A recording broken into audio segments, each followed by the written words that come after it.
何しろここはベルリンの中心から車で20分。Berlin. 交通の便もよく環境もいいですからね。Okay, Tenma. ここは旧東ドイツで貿易局顧問だったリーベルト氏の元の住まいだと思うんですが、His expression's going to change. Yeah. リーベルト夫妻はこちらにいるとき双子の兄弟を引き取ったはずなんです。知らないって言ってるでしょ。 Does Tenma look skinnier? Like his neck? 紹介してもらえませんか。旧東ドイツの土地はほとんどナチ時代に逃げ出したユダヤ人資産家のものなんだ。誰か10年前のこと、リーベルトさんを覚えてる人はいませんか。さっきも言ったけ Careful. ど、ここらは元政府高官の住宅地だからね。 Is that 壁 right? が壊れたら大体がチリチリに逃げ出しちまって、特に内務省の役人なんかやばくって。ああ、リーベルトさんね。危ない橋渡って亡命なんかしなくてももう少しまでは東ドイツは自滅したのにね。リーベルトさんが孤児院から引き取ったあの双子。Ah. 可愛い子たちだったよね。リーベ Kawaii. ルトさんずっと子供欲しがってたしね。その孤児院は確か Okay. 511キンダーハイムだと思うな。 Kinderheim. 511キンダーハイム。 I don't know, man. Maybe you should have like a hoodie or something on, you know? Oh, yes.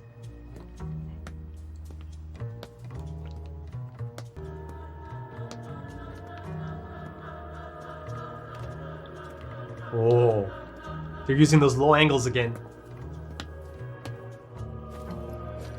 for the orphanage. Huh. Did someone come back to do this?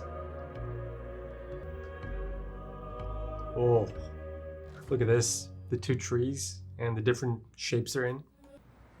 Oh, yes. It's a beautiful shot. やっと気味悪い建物が取り壊されて Creepy, 清 eh? 々するよ。 It's got a reputation. この孤児院の関係者の方は知りませんか。このことは話したくないね。はあ、気味悪い。どうしても話を聞きたいって言うなら、47番地に元厚生省のハルトマンって男がいるよ。Okay. この辺にハルトマンさんって人住んでないかな。 Oh, どうして got hurt? 怪我してるじゃないか。 There you go, doctor. 見せてごらん。可能仕掛けてる。 And how did this 我慢し happen? ろ。ちょっとしめばこれでよくなる。よし、オッケー。 Yosh. 転ぶなよ。また怪我するぞ。 You can see some of the eye bags under his ハ eyes. ルトマン。 I mean, the kid indirectly kind of got him there, right? Didn't he? 養子縁組や身の振り方が決まるまで私が預かっていた子たちでね、今も一人預かってるんですよ。大変なお仕事ですね。仕事というかなんというか、長年厚生省の地区担当官として孤児関係の仕事をしてまして、当時から政府のやり方には反対でしたからね。511キンダーハイムは厚生省と内務省との共同管轄の特別孤児院でした。その中でも特別孤児院はひどかった。 Special orphanages. 単に身寄りのない子供たちの施設ではありません。刑事犯の子供と亡命して捕らえられた政治犯の子供、親が内乱罪やスパイ罪に問われた子供たちの集まりだったんです。だから差別も非人間的な扱いも当然でした。子供たちは何をされても仕方ない立場だった。あそこは社会主義、全体主義の矛盾そのものだったのです。政府はスローガンでは孤児たちを社会主義の模範になるよう再教育すると言いながら、実際には犯罪者扱い。おまけに院長や教官は最悪。 Potentially groomed? 特にひどいやつは子供に届く小包も没収して転売までしてしまう。まったくどっちが犯罪者なんだか。 Who's the real monster, eh? あそこではとてもまともな人間は育たない。そしてあの事件が起きた。事件？その孤児院で何 Someone が起 burned きた it down, huh? あなた、あの双子のことを私に聞きたいとおっしゃいましたね。何かご存知なんですね、二人のことを。妹の方は別の地区の孤児院に預けられましたからよくは知りません。兄のヨハンのことはよく知っています。ヨハン、そうです。ヨハンのことが聞きたいんです。Oh God. But see, あれは最高機密でした。東ドイツ政府は徹底した箝口令を敷いたんです。oh, ヨハンが何をしたんです？ he took care of the orphanage. 革命ですよ。Hey, it's him. ディーター。ディーター。ちゃんとご挨拶しなさい。ディーター。なんだその態度は。ちゃんとご挨拶しないか。いや、もうさっき家の前で会ってるんです。Data. もうこんな時間ですので、また改めて。 You might not get to see him again though. ディーター。 There's this interesting look about him. In his eyes. 子供の成長はすべて育てる大人に。Ah, look at this. 我々が子供を正しい方向へ Nature versus 導かなけれ nurture. ばならない。そうして初めて子供は素晴らしい夢を見ることができる。夢か。ディーターはどんな夢を持ってる？ Reminds me of Dieter サ Dangler. ッカーボール。サッカーボールが欲しい。そうか。 Interesting. また伺います。 Ah, でも連絡します。 I don't think so, my friend. ディーター。 Oh no. Oh no. He's gonna beat him. Jesus. Yeah. Tenma's got a habit of picking up gifts. ハルトマンさん、ハルトマンさん、どうしたんですか、ハルトマンさん。ハルトマンさん。 Oh, you didn't lock the door? 天馬さん。ディーター。どう He'll したん pick up on that. He'll pick up on it.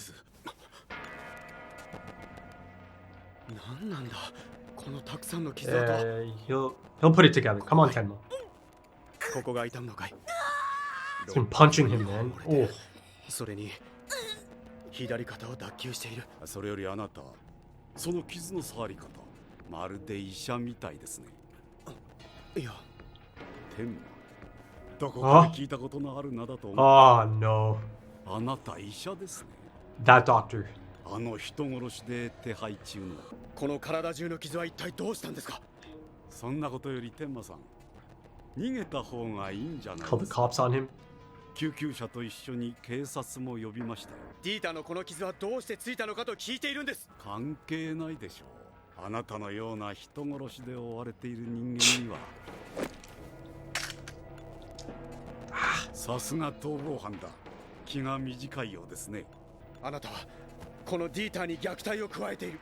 He looks like a doll almost. 人聞きの悪いことを言わないでほしいな。なあ、ディータ。殺人の次は誘拐。 Oh boy. Yeah, he can't really go into a hospital.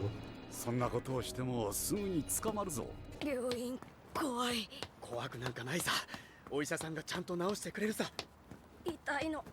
いつもハルトマンさんが治してくれる。怖い。今の世の中は悪いことでいっぱいな My んだ。 God. だから僕は強くならなくちゃいけないんだ。強く。ハルトマンさんがそう言ったのか。世界は真っ暗だ。明日は真っ黒だ。世界が真っ暗だなんて大嘘だ。本当？ああ、本当だ。あ、忘れてた。ほら、サッカーボール。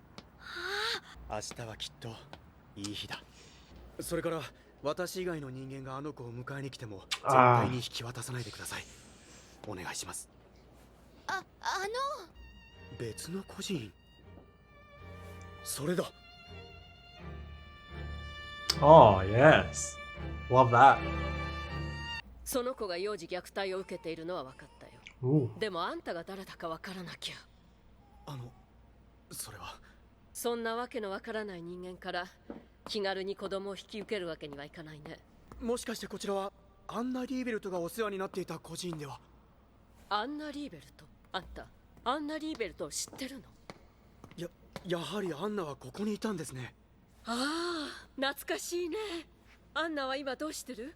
元気にしてるの？ Hmm. え It's a different 今ハイデルベルク大学に通っていて。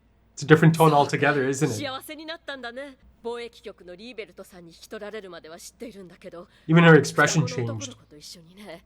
あの子たちここに来る前は本当に二人っきりだったんだからね。チェコスロバキアの国境線あたりで保護された時、 Ah. 手をつないで歩いてたそうよ。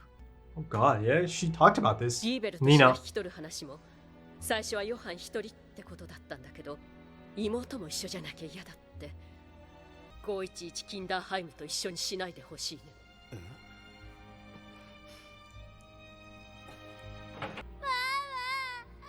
大丈夫大丈夫、怖いことなんて何にもないよ。さ、一人でトイレに行けるでしょ。 Oh. あの子たちは本当の親の愛情というものを知らない。人間として成長していくには愛情しかないのよ。 Yeah. あんたの言っ It's, た通り、当時の東側の孤児院は that's the theme of this episode, right? The treatment. でも私たちはそれでも何とかしようと必死にやってきた。 Hmm. 少しでも政府の言いなりにならないよ Good for you. うに、511キンダーハイムのようにならないようにね。あそこは厚生省と内務省共同管轄の特別孤児院だったけど、内情はね、内務省によって管理されてたのよ。だってあそこは旧東ドイツ Oh my god, yeah. 実験場だったんだから。 It felt like there's a bit of grooming. Oh god, this is beginning to explain a lot. Okay, so episode 11. I mean, things got really quite tasty in this one. After a few episodes that are kind of more so standalone episodes. Now, this episode, I mean, it really kind of snaps into perhaps something that might be quite important to the rest of the story or just the story altogether. Kinderheim 511. I mean, from the sounds of it, it all begins here at Kinderheim 511. For Johan, at least. But also, let's not forget the other sibling in all of this, Anna or Nina. Right? I mean, at this point, it is truly just getting into the nature versus nurture aspect of the story, as genetic and environmental influences are beginning to potentially come into play now, right? God damn, are they beginning to come into play? I mean, it really is beginning to paint quite a specific picture at this point, right? As far as Johan's environmental factors go, right? Early childhood experiences, the way he was raised, social relationships and the surrounding culture. But of course, all of that is kind of applicable to Anna as well, right? Of course, their upbringing, at least at that formative phase of their life, it's quite the contrast, right? And you see that contrast in that lady from the other orphanage. Listen, here's yet another example of a strong, limited appearance character, right? I love that she's this strong, resilient lady, right? Protective, really quite protective. But then you see that gentle disposition, that kindness, the love that she has for these children, the love that she feels they all deserve, right? Because that is key. So yeah, I love seeing that character. I thought it's understandable that she does have a hard exterior. I mean, it's essentially Mama Bear, right? But I love that the moment Anna is brought up, she just drops all of it. She just drops that shield or that guard, and she just lights up. Absolutely, just lights up. All these lovely memories just come rushing back to her. I believe she described it as nostalgic. So yeah, great memories of Nina. I mean, the same thing, I suppose. Great memories. She has great memories of Anna, right? And she's so happy to learn that she's doing good things out there, that she is living a good life, following a path. Now, of course, us, the audience, and Tenma know that it's a bit of an unknown at the moment, but of course, he doesn't need to really burden this lady with any of that, right? He just tells her the things that Anna's been up to for the last few years. But going back to Johan, Yeah, unfortunately, it appears that he ended up in this experimental lab, right? This testing facility, testing on these young kids, right? Huh. Exposed to certain ideas, um, perhaps molded into specimens alongside others, right? Of course, Johan's not the only one, but Johan does appear to be one of the standouts, right? He is the center of that conversation that Tenma and Hartman have a little bit earlier as well. Of course, I'll get to Hartman, even though, he's a bit of a disgusting fellow, right? Bit of a monster himself. He's still an interesting character, right? And, it's a reminder that, looks can be deceiving. They really can. And it's a scary thought how easily he's able to kind of just blend in and appear to be this really nice, gentle, kind person, right? And it's scary because it is so realistic. It is so authentic. There's people like this out there. So many people like this out there, right? And that whole notion of the testing facility, it doesn't really feel that far-fetched either, right? I'm sure there might have been I don't know, operations such as this back in the day, back in those times. And before I go any further, I must admit, I'm not some kind of expert on the history of this.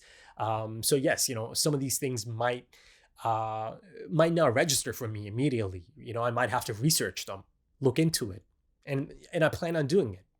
This episode specifically really has me excited to kind of dig into some of this history. I've made a few notes of things I need to look up. But this is exactly the thing I was asking for or hoping for, that, it does kind of focus on the setting, the really specific setting that Urasawa has picked out for this. And, I got a bit of that a few episodes ago as well, or maybe even the last episode, right? The terrorist attacks. It certainly focuses on that era specifically, their reasoning for the attack itself, right? It comes out of that era, and some of the issues that came out of that. And now, this is really kind of dialing it in. But yeah, going back to Johan's upbringing in that experimental facility, that testing facility, I mean, it certainly sounds like there was re-educating, but re-educating under ideological guidelines, perhaps, with regular use of cruel and inhumane methods and practices from the sounds of it, right? I mean, Hartman certainly painted quite a vivid picture of the place. And, Hartman, of course, first half of it, you really believe it. The man's quite the actor, isn't he? Again, that makes it so much scarier how easily he just kind of blends in. But then, you do kind of have to take everything he said with a bit of skepticism, essentially, right? Because the second half of it, once Tenma leaves, his inner monster comes out, right? From under that facade that he puts on, or actually his true nature comes out from under that facade. And of course, it's a difficult scene to watch. As just the framing of that shot, right? The angle of that shot, Dieter kind of stuck up against the wall in that manner, the camera looking down at him. And then, of course, you've got this man, Hartman. Listen, I actually thought that this man is sexually abusing this kid, in addition to physically abusing him. But of course, that's not saying that the physical abuse is a level below or anything. I mean, my goodness, this kid, he's bruised, he's battered. Apparently, he's never been to a hospital, never taken to a hospital. Because of this really specific scenario, Hartman has kind of beat into him. I mean, Dieter is under the immense influence of fear, and it is stunting him, right? In these formative years of his growth, of his childhood. And yeah, this whole idea of, the world being dark, it's a terrible place, that I have to be strong to face it. Listen, I'll say one thing on that. Sure, the world can be dark, and especially in that time, it's not completely based in a lie, right? But the scenario that he has built up in Dieter's mind, it's just one of pure fear. But of course, our shining light, our beacon in the darkness, Dr. Tenma, is present, right? And he's baffled, and he's just really quite sad about this whole thing. And he immediately just sheds light on all of this. Tells him, no, it's a complete lie, right? That tomorrow is going to be a good day. The world is a place worth saving. And I think it's really quite an important point as well, right? It's a great reflection of Tenma's character. He wants to not only show Dieter that it's worth saving and worth living in, but it's also quite applicable to Tenma, right? Tenma keeps living to show himself that tomorrow is going to be better. Tomorrow will be better, right? Of course, this is kind of in relation to his own situation, right? Since Johan came into his life. But Dieter's future at the moment, the immediate future might see him back in the clutches of Hartman, right? The moment Tenma left him there, you just know he'll be gone. He'll be missing the moment Tenma comes back to check in on him. It's textbook setup for that, right? All of us have seen that so many times before. So unfortunately, I think in the immediate future, Dieter is going to be pulled back into that darkness, back into that hell of his that Hartman has created, that cage of fear that he puts around Dieter. And also ultimately, and perhaps legally, I'm not entirely sure about that, but ultimately, Hartman is Dieter's guardian, right? So it's not going to be an issue for him to just take Dieter. But if indeed that is the case, I certainly hope that Tenma can somehow get him out of that situation, right? But that being said, you have to think about the long-term future as well. If that lady is not able to accept Dieter at that orphanage, is Tenma going to be able to take him, right? Can he take him? Is it ethical to take him? Is it the smart choice to even take Dieter, right? Because he himself is on the run. He is meant to be, off the radar. A low profile, on the down low. That being said, he's still out here giving out his real name. So it's a bit perplexing, to be honest. And he's clean shaven. He's got nothing on his head in terms of like a hat or a cap or something. It's a bit jarring actually to see this, how careless he's being. But also on the flip side, I guess it's a different time era. Right. And he is traveling from city to city. And I suppose back then, you're not.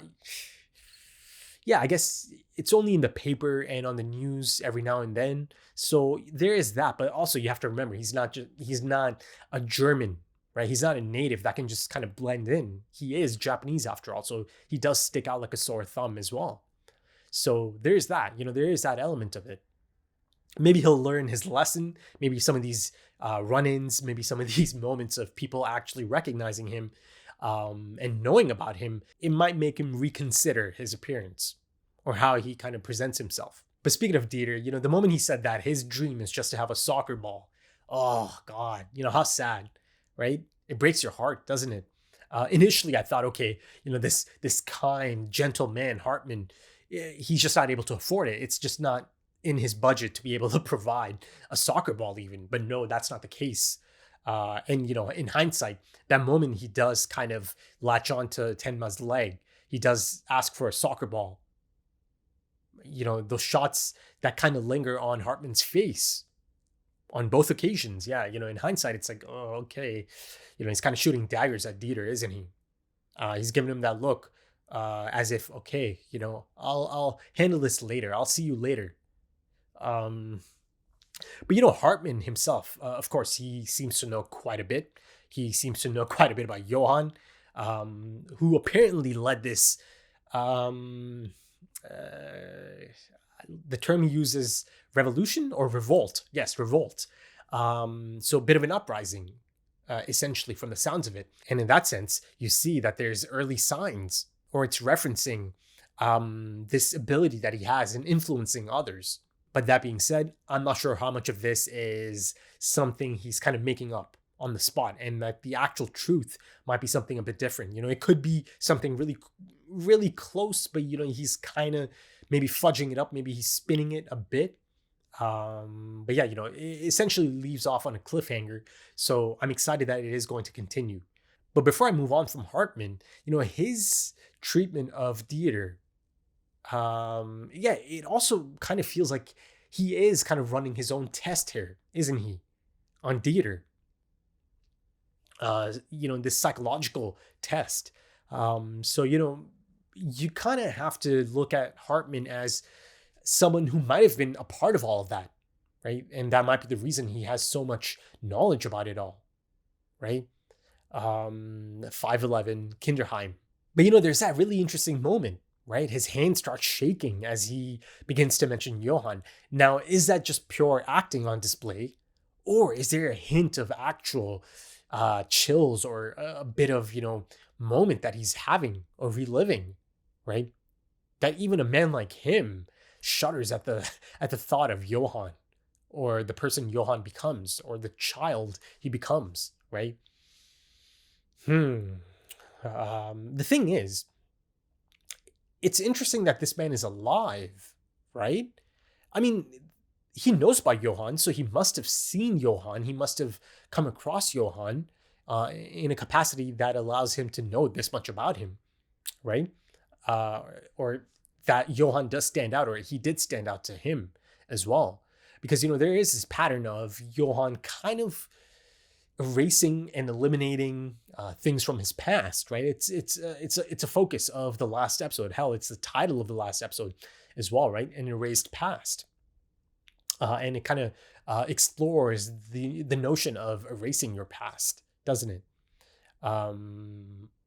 Mainly it kind of explores it through that man who shot himself at the end of the day. But you see the state of the orphanage, right? It looks like it was really taken down, right? So that's yet another thing from Johan's past. And this appears to be really quite a significant thing from his past.